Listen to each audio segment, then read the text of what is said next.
ভৌগোলিক আয়তন খুবই ছোট, নেই কোনো উল্লেখযোগ্য প্রাকৃতিক সম্পদ, অথচ সেই দেশটি আজ বিশ্বের প্রযুক্তির মানচিত্রে অন্যতম নিয়ন্ত্রক। মধ্যপ্রাচ্যের চরম অস্থিরতা আর বিশ্বজুড়ে তীব্র নিন্দার মুখে থাকা ইসরায়েলের অর্থনৈতিক কাঠামোর গভীরে আসলে কী রয়েছে?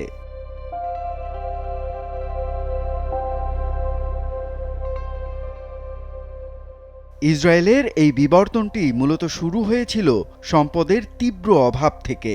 যখন অন্য দেশগুলো তাদের মাটির নিচের খনিজ সম্পদের ওপর ভিত্তি করে অর্থনীতি সাজাচ্ছিল, ইসরায়েল তখন সম্পূর্ণভাবে মানব পুঁজি বা হিউম্যান ক্যাপিটালের উপর বাজি ধরে।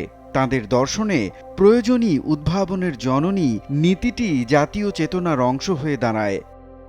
এই পরিস্থিতির কারণেই তারা একটি উচ্চ মূল্য সংযোজনকারী বা হাই ভ্যালু অ্যাডেড অর্থনীতির দিকে ধাবিত হয়। এর মূল লক্ষ্য ছিল এমন সব উদ্ভাবন করা যা বৈশ্বিক বাজারে প্রতিযোগিতায় টিকে থাকার প্রধান হাতিয়ার হবে।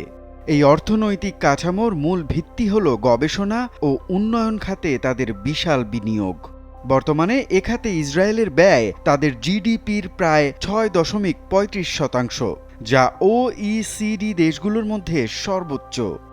এই বিশাল বিনিয়োগের একটি নির্দিষ্ট চারিত্রিক বৈশিষ্ট্য রয়েছে। ইসরায়েলের মোট আর&ডি কার্যক্রমের ৯১%ই পরিচালিত হয় বেসরকারি খাতের মাধ্যমে, যা আন্তর্জাতিক অঙ্গনে একটি বিরল ঘটনা। এই খাতে সরকারের প্রত্যক্ষ অর্থায়ন মাত্র ৯%-এ নেমে এসেছে। বাজার চালিত এই উদ্ভাবন মডেল অত্যন্ত গতিশীল হলেও এটি একটি কাঠামোগত ঝুঁকির জন্ম দিয়েছে। রাষ্ট্রীয় অর্থায়ন কম হওয়ায় দীর্ঘমেয়াদী এবং আমূল পরিবর্তনকারী গবেষণার পথ সংকুচিত হতে পারে, কারণ বেসরকারি খাত সব সময় দ্রুত মুনাফা পাওয়া যায় এমন প্রজেক্ট খুঁজবে। এর ফলে ইসরায়েলি অর্থনীতি বিশ্ববাজারের অস্থিরতার সামনে অত্যন্ত সংবেদনশীল হয়ে পড়েছে। বিশেষ করে বৈশ্বিক বাজারে মন্দা দেখা দিলে বিকল্প অর্থায়নের অভাবে এসব উদ্ভাবন কেন্দ্রগুলো বড় বিপদে পড়ার সম্ভাবনা থাকে। বর্তমানে ইসরায়েলি অর্থনীতির প্রধান মেরুদণ্ড হল তাদের হাইটেক বা উচ্চ প্রযুক্তি খাত। ২০২৪ সালের সংশোধিত তথ্য অনুযায়ী দেশটির জিডিপিতে এই খাতের অবদান ১৭.৩%। ১৯৯৫ সালে যা ছিল মাত্র ৭%। রপ্তানির তথ্যের দিকে তাকালে এই খাতের প্রভাব আরও পরিষ্কার হয়ে ওঠে। ২০২৫ সালের প্রথমার্ধের হিসাব বলছে দেশটির মোট রপ্তানির ৫৭.২%ই আসে হাইটেক খাত থেকে। বিশেষ করে সাইবার নিরাপত্তা খাতে বিনিয়োগ এখন তুঙ্গে, যা ২০২৫ সালের মোট বিনিয়োগের প্রায় ৩৮%। কিন্তু এই উচ্চ প্রবৃদ্ধির পেছনে একটি অন্ধকার দিকও রয়েছে। ইসরায়েলি অর্থনীতিতে এখন ডুয়াল ইকোনমি বা দ্বিমুখী অর্থনীতির সংকট ঘনীভূত হচ্ছে।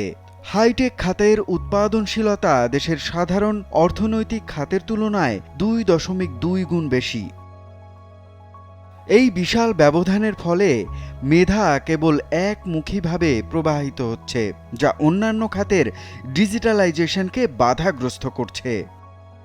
কোনো কারণে যদি হাইটেক খাতের গতি কমে যায়, তবে পিছিয়ে থাকা সাধারণ খাতগুলোর পক্ষে পুরো অর্থনীতির বোঝা বহন করা অসম্ভব হয়ে পড়বে। ইসরায়েলের এই প্রযুক্তিগত সক্ষমতার একটি বড় উৎস হল তাদের প্রতিরক্ষা খাত।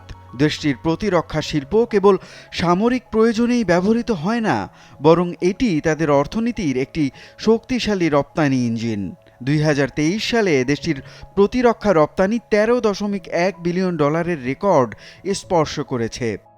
বিশেষ করে সামরিক বাহিনীর গোয়েন্দা ইউনিটকে বাণিজ্যিক সাইবার সিকিউরিটি এবং এআই খাতের জন্য প্রধান ট্যালেন্ট পাইপলাইন হিসেবে ব্যবহার করা হচ্ছে।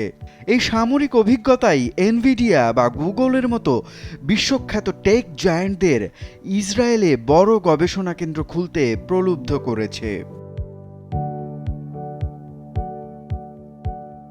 তবে ২০২২ সাল থেকে এই প্রতিরক্ষা খাতের অপ্রতিভ বিস্তার নতুন চ্যালেঞ্জের জন্ম দিয়েছে। ক্রমবর্ধমান প্রতিরক্ষা ব্যয় এবং ঋণের বোঝা যদি দীর্ঘস্থায়ী হয়, তবে তা একটি দুষ্ট চক্র তৈরি করতে পারে, যেখানে বিশাল ঋণভার মেটাতে গিয়ে বেসামরিক খাতের জন্য বরাদ্দ সংকুচিত হয়ে পড়বে। বর্তমানে ইসরায়েলি অর্থনীতি একটি গভীর এবং গম্ভীর চ্যালেঞ্জের মুখোমুখি, যাকে বিশ্লেষকরা বলছেন ঝুঁকির নতুন মূল্যায়ন। যুদ্ধের কারণে ২০২৫ সালে হাইটেক খাতে কর্মসংস্থানের প্রবৃদ্ধি মাত্র ১.২% নেমে এসেছে, যেখানে আগে এই হার ছিল ৬%-এর উপরে। দীর্ঘমেয়াদী সামরিক দায়িত্ব পালনের কারণে দক্ষ কর্মী বাহিনী কর্মক্ষেত্রে অনুপস্থিত থাকছে, যা প্রবৃদ্ধির চাকাকে স্লথ করে দিয়েছে। এছাড়া সার্বভৌম ক্রেডিট রেটিং কমে যাওয়া এবং রাজনৈতিক অস্থিরতার ফলে মেধা পাচারের ঝুঁকি ক্রমাগত বাড়ছে। প্রায় ২% হাইটেক কর্মী ইতোমধ্যে দীর্ঘমেয়াদে দেশ ত্যাগ করেছেন বলে ধারণা করা হচ্ছে। বিদেশি বিনিয়োগের ওপর অতিরিক্ত নির্ভরশীলতা এখন দেশটির জন্য ভয়ের কারণ হয়ে দাঁড়িয়েছে, কারণ ৭৫ থেকে ৮০% ভেঞ্চার ক্যাপিটাল বিনিয়োগই আসে দেশের বাইরে থেকে। স্টার্টআপ নেশন হিসেবে নিজেদের জাহির করলেও একটি পূর্ণাঙ্গ স্কেল আপ নেশন হিসেবে টিকে থাকার জন্য ইসরায়েল এখন কঠিন অগ্নি পরীক্ষার সম্মুখীন। তাদের ভবিষ্যৎ প্রবৃদ্ধি এখন আর কেবল উদ্ভাবনের উপর নির্ভর করছে না, বরং তা ঝুলে আছে সামরিক স্থিতিশীলতা এবং বৈশ্বিক বিনিয়োগকারীদের হারানো আস্থা ফিরে পাওয়ার উপর। মুনিম রাব্বি, যমুনা নিউজ।